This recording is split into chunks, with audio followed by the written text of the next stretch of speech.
इतनी लंबी उम्र है उनकी, बहुत। लोमश ऋषि बहुत लंबे थे, बहुत लंबी उम्र वाले थे, तो लोमहर्षण को भी बहुत दीर्घायु प्राप्त हुई थी। शौनकादिकों को कथा सुनाया करते थे। आज गलती उनसे क्या हुई कि बलराम जी पधारे और रोमहर्षण जी कथा करते करते उनका स्वागत करने के लिए गद्दी से नहीं उठे। यहाँ पर बड़ा विवाद है विद्वानों में। बहुत से कहते हैं कि गद्दी से किसी महापुरुष के आने पर उठ जाना चाहिए, और बहुत से कहते हैं आचार्य के आने पर, किसी भी महापुरुष के आने पर व्यास को नहीं उठना चाहिए। बात ये ध्यान रखिए, जो कथा व्यास है, कथा कर रहा है, उनके पूज्य यदि कोई पधारे हैं, गुरुदेव पधारे हैं या गुरुतुल्य पधारे हैं कोई, तो तुरंत भागवत जी को प्रणाम करके उसे अवश्य ही उन आदरणीय महापुरुष का पूजन करके, प्रणाम करके, उनसे आज्ञा लेकर के तब गद्दी पर पुनः बैठना चाहिए। ये सूत्र है। हाँ, अपने से कोई जूनियर आए तो गद्दी से उठने की आवश्यकता नहीं है। बात ध्यान रखो, कोई श्रेष्ठ आए तो उठना चाहिए, पर जो श्रेष्ठ आ रहे हैं उनको क्या करना चाहिए? उनको ये चाहिए कि व्यास को गद्दी से उठने न दें, बैठे ही रहने दें और व्यास का पूजन करें आए हुए महापुरुष। क्योंकि व्यास में सचमुच में ब्रह्म तेज का निवास होता है। आने वाले को उठने नहीं देना चाहिए, और व्यास को आए हुए महापुरुष को देख करके यदि वो श्रेष्ठ हैं तो अवश्य उठना चाहिए। दोनों बातें हैं यहाँ पर। अब दोनों में से जो स्थिति जीत जाए सो बढ़िया है। व्यास का उठना ही अच्छा है और महापुरुष का न उठने देना ये अच्छा है। परंतु सार बात यह है कि गुरु पुरुष, गुरुतुल्य पुरुष या श्री गुरुदेव स्वयं ही पधारे हों तो उनका आदर करने के लिए, सत्कार करने के लिए अवश्य उठ जाए। उसमें कोई तौहीन नहीं हो रही है। अभिमान को श्रेय न दे। भगवान की कथा कर रहे हो आप, अभिमान किस काम का?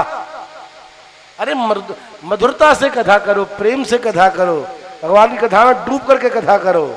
जब भगवान को ब्राह्मणों के चरणों में बैठ करके सुख मिलता है तो भगवान की कथा करने वाले को अभिमान कैसा?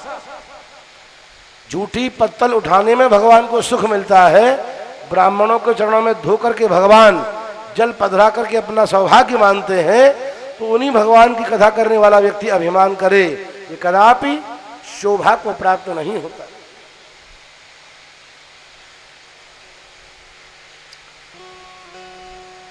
बलराम जी ने रोमहर्षण जी के उद्धार के पश्चात उग्र श्रवासूत जी को गद्दी पर बिठाया और उनको शक्ति प्रदान की कि वो कथा सुना सके। गलती यहां क्या थी? गलती ये थी कि रोमहर्षण जी जाति से ब्राह्मण नहीं थे। बलराम भगवान पधारे जो कि नारायण के अवतार हैं, उनको देख करके भी, ब्राह्मण न होने पर भी रोमहर्षण जी नहीं उठे। ये गलती उनकी थी। ब्राह्मण होते तो शायद बलराम जी उठने ही न देते उनको, बैठे रहिए आप, पूजन करते बलराम जी। ब्राह्मण है नहीं, उनको व्यासत्व क्या प्राप्त हो गया? किंचित अभिमान जागृत हो गया, इसलिए बलराम जी को उन्हें दंड देना पड़ा।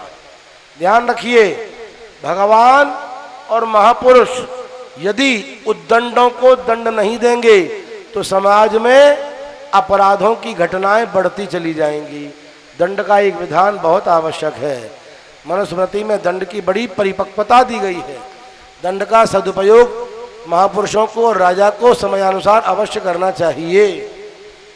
दंड का प्रयोग न होना ही अपराधों में वृद्धि करता है। दंडित किया ही जाना चाहिए। कल की वार्ता है सर जी रात्रि की। जिन महापुरुष ने नाम के आगे पंडित लगाया, उनका गायन शुरू हुआ, मैंने सुना और बाद में मैं उठ के आ गया ऊपर आश्रम पर। पूछने के लिए आए देवकीनंद जी, आप क्यों ऊपर आ गए? मैंने कहा महाराज आप ऐसों को पंडित बनाओगे तो हम तो सुनेंगे नहीं। आप सुनो, आपको जरूरत है, हमें जरूरत तो है नहीं।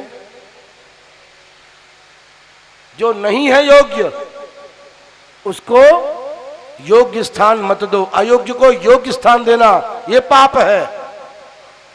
सत्पात्र को न देना पाप है और कुपात्र को अधिक दे देना महापाप है। सूत्र याद रखिए, अयोग्यता को, अयोग्य व्यक्ति को योग्य स्थान पर नहीं बिठाना चाहिए और योग्य को नीचे नहीं बैठने देना चाहिए, योग्य को उच्च स्थान देना ही चाहिए। सूत्र याद रखिए।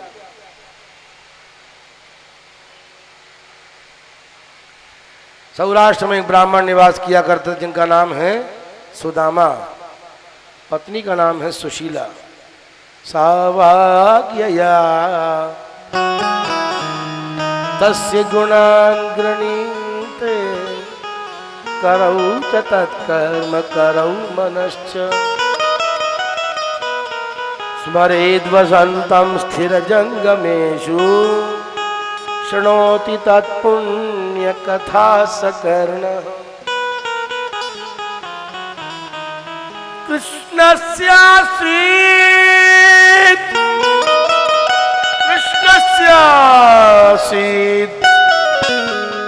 सखा कश्चित्